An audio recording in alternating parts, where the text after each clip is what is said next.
വിശുദ്ധ മർക്കോസിൻ്റെ സുവിശേഷം 12-ാം അധ്യായം 28 മുതൽ 34 വരെയുള്ള തിരുവചനങ്ങൾ.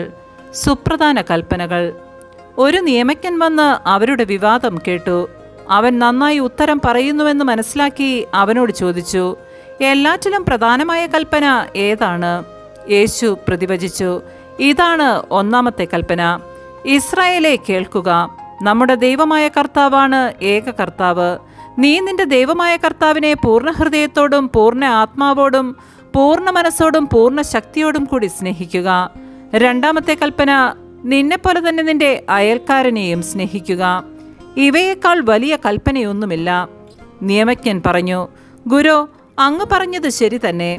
അവിടുന്ന് ഏകനാണെന്നും അവിടുന്നല്ലാതെ മറ്റൊരു ദൈവമില്ലെന്നും അവിടുത്തെ പൂർണ്ണ ഹൃദയത്തോടും പൂർണ്ണ മനസ്സോടും പൂർണ്ണ ശക്തിയോടും കൂടി സ്നേഹിക്കുന്നതും തന്നെപ്പോലെ തന്നെ അയൽക്കാരനെ സ്നേഹിക്കുന്നതും എല്ലാ ദഹനബലികളെയും യാഗങ്ങളെയും കാൾ മഹനീയമാണെന്നും അങ്ങ് പറഞ്ഞത് സത്യമാണ്. അവൻ ബുദ്ധിപൂർവ്വം മറുപടി പറഞ്ഞുവെന്ന് മനസ്സിലാക്കി യേശു പറഞ്ഞു, നീ ദൈവരാജ്യത്തിൽ നിന്ന് അകലെയല്ല. പിന്നീട് യേശുവിനോട് ചോദ്യം ചോദിക്കുവാൻ ആരും ധൈര്യപ്പെട്ടില്ല.